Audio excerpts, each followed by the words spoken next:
All right, it is UFC time. Our guy, Animarak, representing Arizona, representing the Heat, coming to us from Phoenix, Arizona, breaking down this UFC San Antonio card. Animarak, how are you doing on this Thursday evening?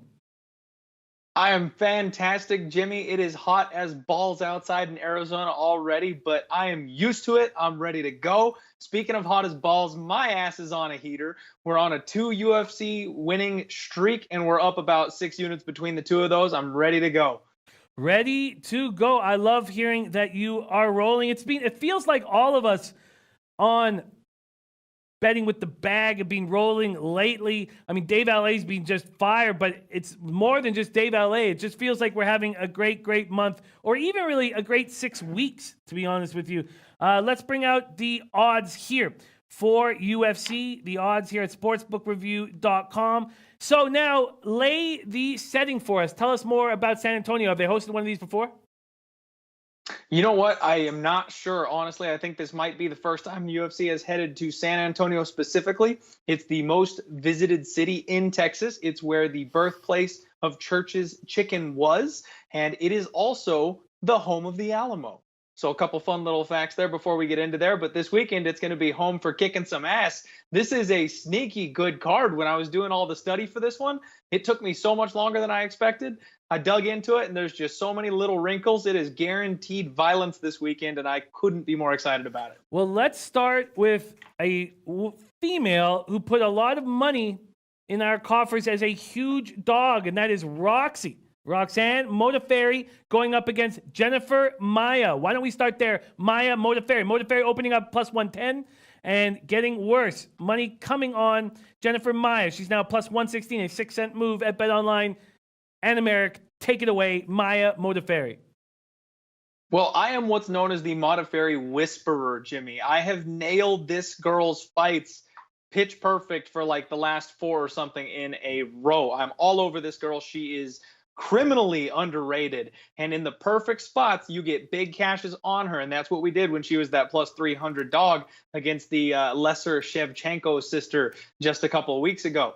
Well, this is a spot where I have to utilize my ability to not just bet on her, but fade her at the appropriate spot. That line movement that you mentioned doesn't quite tell the whole story. When the line opened up, money flowed in on Modafferi first. So it pushed my girl Maia from minus 130 down to about minus 110 at one point. So rather than my usual 1 unit per pick, I have 2 units on Jennifer Maia fading my fan favorite girl Roxy, because I just couldn't pass up a minus 110 when it got that low. So I've got a unit on her at minus 130 and another one on her at minus 113. And that is because she is the perfect example of the kind of fighter that gives Roxy trouble. She's a Brazilian Jiu-Jitsu black belt, and that's really what Roxy hangs her hat on, is her grappling. Maia is younger, she has better footwork, and she's stronger. Roxy struggles with girls that are physically more powerful than she is. This is actually a rematch. They fought a couple years ago, and it went to a split, and Maia won that fight. Usually when you get rematches, the younger of the two fighters is going to be the one that rises before the next fight. She's going to be the one who's more improved since the last time that they saw each other. All of those factors combined leave me believing that this is about... I don't want to say a pick. I'm sorry. That's the wrong term there. She should be a bigger favorite than this. And right now with the money coming in on her, it's getting closer to accurate. But I'd get on it before it gets out of control, because I think everyone's going to see what I see. And when they notice that she's going to be the bigger, stronger fighter in that cage, Roxy doesn't really have anything to offer on the feet. Maia's going to push her around. And if this is a kickboxing match, Maia's going to win this thing relatively easily. Very exciting. You're right. I never see you making a 2-unit bet, or very rarely, I should say, on a single fight. On Maia, got her at minus 130 and minus 113. All right, let's move on to the Klidson de Abreu fight for Sam Alvey. Abreu opening up at minus 150, a 22-cent move towards de Abreu, now at minus 172. What's your move here? Well, I love the value here on my guy Smiling Sam Alvey. We're gonna roll with an underdog. You know how I do. he's uh he's a power puncher, man. This guy is slow, he's plodding, and if you get the right setup against him, he's relatively easy to take down. He's on a 2-fight losing streak, but this kid Abreu is a jiu-jitsu specialist. He wants to get this thing to the ground, and that's where Sam Alvey has an advantage. He's got really solid takedown defense, and he's got some heat in his fists. So when Abreu tries to close the distance and he tries to get in there on a single leg, that's when Alvey gets to pounce. He doesn't have the kind of power striking that it takes to put Alvey out, and that's the only real way that Alvey loses is when you've got a power striker who can land on the jaw because they're just a little bit quicker than he is. I don't see that happening. I think this thing is going to be scrappy. I don't see how Abreu submits him, so I think Sam Alvey either knocks him out or we go to the decision, in which case you want that plus 150 in your pocket, because if it's a split, you're not laying any juice. Wow, I like it. Our first dog of the day, Sam Alvey. Let's move back to a female fight here. Irene Aldana versus Raquel Pennington. Raquel Pennington opening up at plus 145. A big move on Raquel. A 38-cent move on Raquel Pennington. What's your move here? I am on Pennington. I was one of the ones that was on it early. And this is where I think we just have a fighter who's really all the numbers lie. So she's 9-7, and that's not an impressive record. But the only people that she's lost to are the cream of the crop, the top of the division. In fact, her last 2 losses came against Germaine Durandamy, who won the main event last week, cashing as a plus 158 dog. And then the champion, the women's GOAT and 2-division champion, Amanda Nunes. So you want to say she's on a 2-fight losing streak? Sprinkle a little salt on it. Those are some really, really good, talented fighters to be losing to. And she gave both of them hell. She has really underrated striking. She's a little slow. She's a little stiff. She's mostly a grappler, but she's a pressure fighter. And this is a spot where she's facing a girl in Aldana who's just incredibly inconsistent. When she is on, boy, is she on, and she can be something. But she's not always on. Sometimes she comes in looking like a shell of herself, and it just doesn't really make sense. You never know when she's going to show up.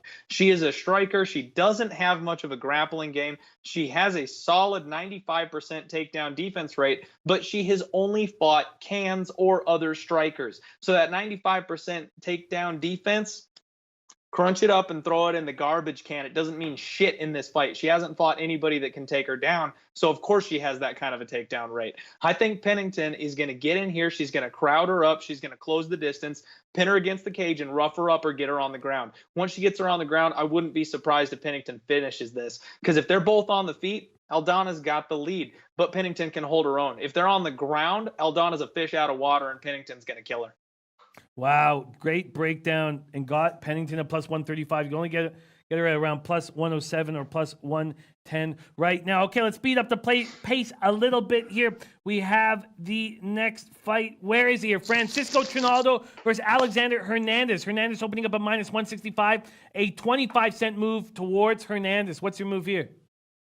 I got Hernandez at minus 162. The kid's a beast. He got humbled by Cowboy Cerrone, who is a top tier UFC fighter, and he's getting basically a step that's a little more appropriate to how long he's been in the UFC. He's facing Trinaldo, who's a solid fighter, but he's 40 years old and he's slowing down. Hernandez has the perfect skill set to bully a guy like Trinaldo around. Trinaldo is very limited striking. He's got some serious power punches, but he's got to hit you first. Hernandez is going to be too fast for him. And the key piece on this, I want to tell you all here on the Low Bag Show, if Trinaldo keeps his right hand low, which is something he's known to do, Hernandez's best punch is that straight left, and I expect him to clip him with it and have this thing be over in round 2. Round 2, a round 2 call by our guy, Animarak. Now we get to the Greg Hardy fight. I can't wait to hear you break this down. Hardy versus Juan Adams. Hardy opened up as a favorite, is now a dog. Was a slight favorite. Minus 115 is now at plus 102. Juan Adams was opened at minus 105, is now at minus 122. Does Hardy lose here, Animarak? I think he does. I have faded Hardy every single one of his UFC fights, and I'm not stopping now.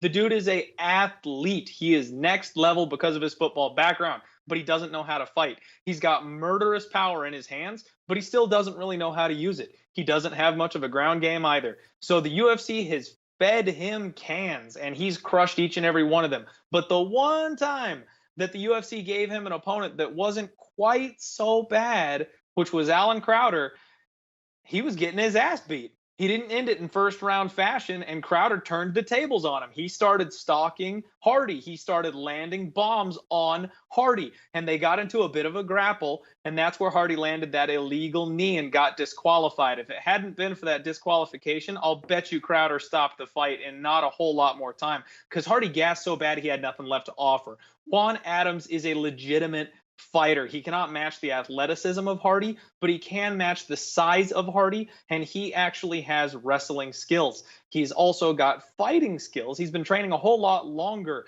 than Hardy has. So when this thing goes, tit for tat, I expect Juan Adams is going to be the more well-rounded fighter. And since he's going to be big enough that Hardy can't just push him around, the wrestling will come into play. Juan Adams is a legitimate college-level wrestler. So I think he'll be able to put Hardy on his back, pin him up against the cage, wear on him, and when both these guys are gassed out, Juan Adams has a whole lot more output than Hardy does. I think this is where we really can cash in fading on him, because he's got a real opponent in front of him. I like it. I like the look. Juan Adams. Now let's move on to the Walt Harris, Alexei Olynyk fight. Walt Harris opening at -158. Very little movement. A 1 cent move towards the dog here. What do you like in this Walt Harris battle? I like the dog. Can't tell you much else. So Olynyk is a legend. Now, he's 42 years old, and I've got a strict rule that you don't bet on anybody who's older than 40 in mixed martial arts, because Father Time is undefeated, and eventually he gets us all. But I have a very good reason in this case for doing so. Walt Harris is a disappointing UFC fighter. He's a legitimate kickboxer. He's got power in his hands, but he hasn't fought anybody, whereas Olynyk has been around forever and fought a who's who of MMA, and the only people that he's lost to are legitimate elite names, guys like Alistair Overeem. He was the first guy to ever finish Mark Hunt, and not only did he finish him, he choked his ass out in the first round. Olynyk is no joke, and he's got some crazy old man Russian bear strength, and I really think that's going to be a problem in this fight. He's going to get the clinch. He's going to get this thing to the ground or even up against the cage. He's got not one, but two Ezekiel chokes. And if you don't know what those are, go YouTube them, look them up. They're a choke that is very, very unlikely to happen. And he's hit it twice in the UFC, the top level of competition. Harris isn't going to know how to stop those kinds of things. If Harris can't get the KO, Olynyk will find a way to choke him out. And I'm going to roll those dice. Exciting. Backing Olynyk here. Very, very exciting. This does sound like a very packed card. Now let's move on to RDA. Leon Edwards against RDA. RDA opened up as a dog and it stayed there. No market movement, but not a big dog. Plus 110. Leon Edwards at -130. What's your move here? I'm on the dog again. And Jimmy, like I told you, man, this card is legitimately stacked. It doesn't have that star popping power like some of the other ones we've seen this year do, but it's just solid from top to bottom. And this one, RDA, I don't know why they keep doubting my boy.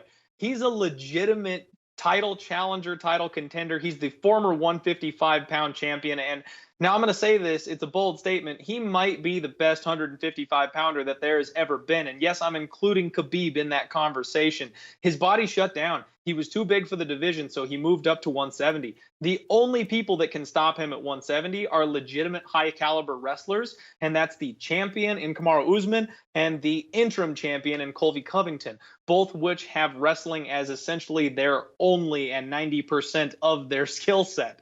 So those are the only guys that can stop Rafael dos Anjos. If you're going well-rounded skills versus well-rounded skills, you're not beating this guy. Leon Edwards is the dark horse of 170 pounds. I'm a huge fan of his, and he does everything sneaky good.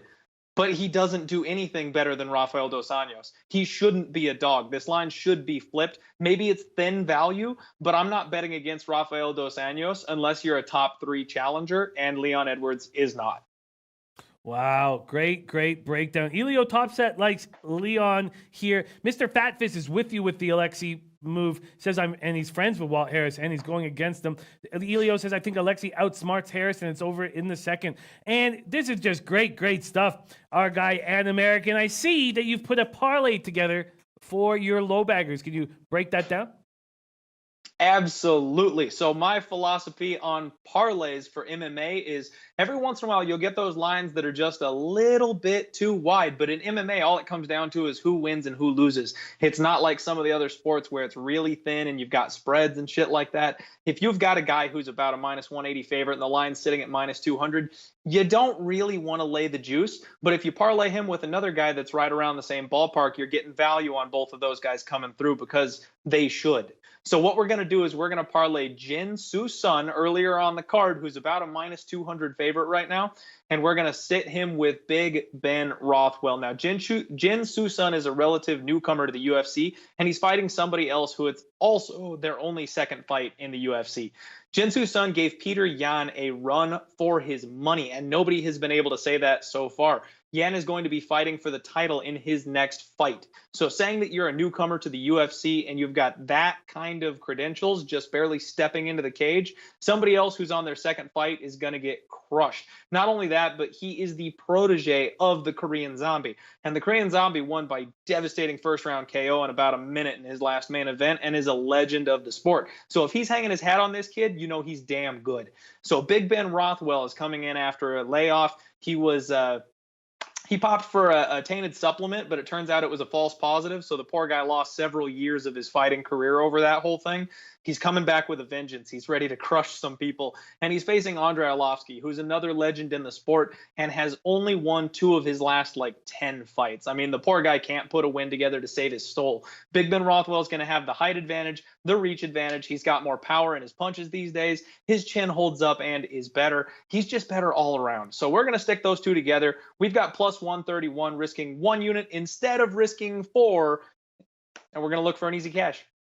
I absolutely love it. What a spectacular breakdown of the UFC card this weekend from our guy, Animarak. Animarak, where can we find you on Twitter? And also, tell us a little bit about your podcast. Well, I've got a podcast these days, the Die Hard MMA podcast. You can find me on Twitter at Die Hard MMA Pod. I go into a lot more depth on these fights. I break everything down, have a little bit of fun. Since I started doing the podcast back in January, we are plus 28.68 units. So not too shabby. Doing pretty good, rolling right along. And hit me up. Throw me a follow. Everybody come hang out. I love it. There is our guy, Animarak.